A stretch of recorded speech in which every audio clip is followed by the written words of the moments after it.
One of the most perplexing concepts of the Christian faith to non-Christians is the Christian view of suffering. The idea that suffering is redemptive and the road to salvation. Even for many Christians, the belief that suffering can be good for you is hard to accept.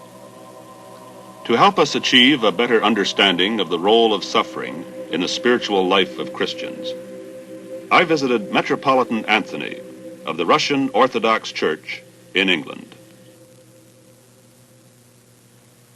Whenever we move from this concern about men onto concerns about things, we make things, it may be ideals, ideologies,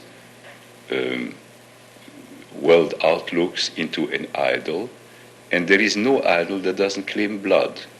And blood is always human blood. It will always be men and women and children who will have to pay the cost of it. Metropolitan Anthony, a convert to Christianity, began his professional life as a medical doctor in France. He served with the French army during the Second World War and is a man not unfamiliar with suffering. In their service. Is the notion that suffering is redemptive unique to the Christian faith? Well, for one thing, in itself, suffering is not redemptive. Suffering is redemptive only if it is connected with love, and when the suffering is a result of giving one's life or giving something of oneself. In itself, suffering as such may be a curse and a hell without any issue out of it. But I think that, this being said, it is true that suffering, when endured in the name of love, for the sake of love, ultimately for the sake of God and of men, in a personal way, is redemptive. And I think it is only in Christianity that it has all this fullness, because I believe that only in Christianity has history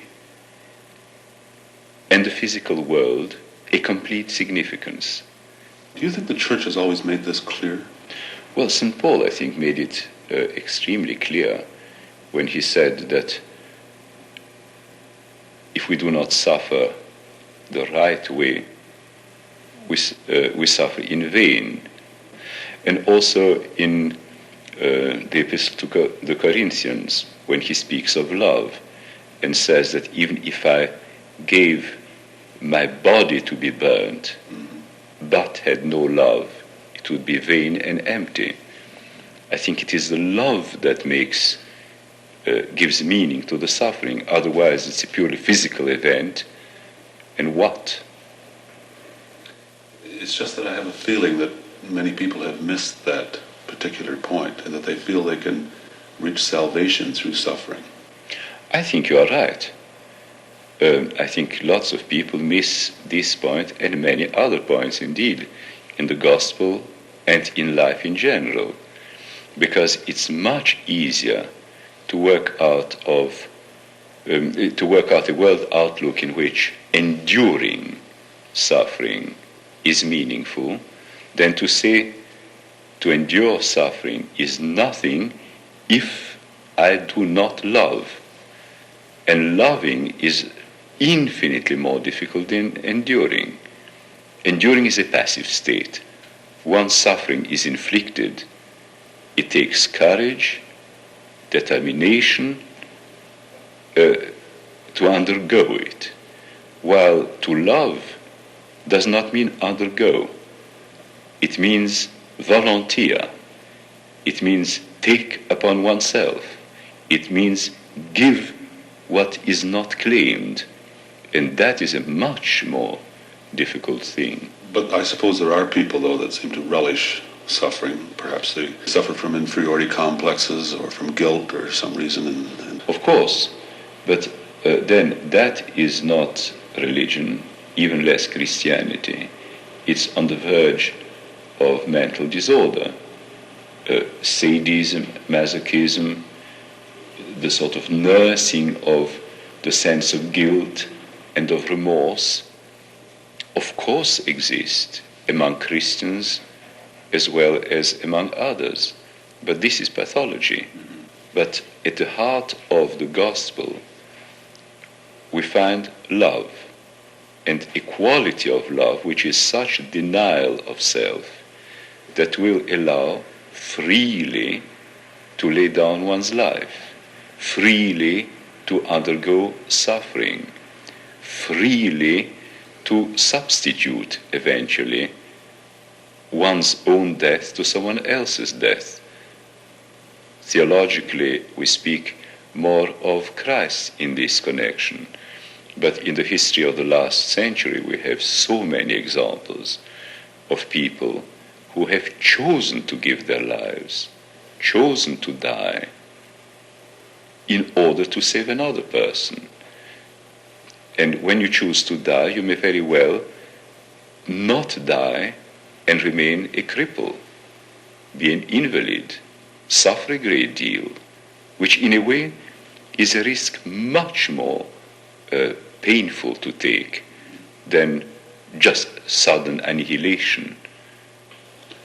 I did an interview last year with Elie Wiesel, the Jewish author for Man Alive, and he's contradicted the Christian notion of suffering. He said, for example, that in the Jewish faith, life of suffering is completely alien to what they believe. Life should be celebration, should be joy, and suffering had no redemptive power as far as he was concerned.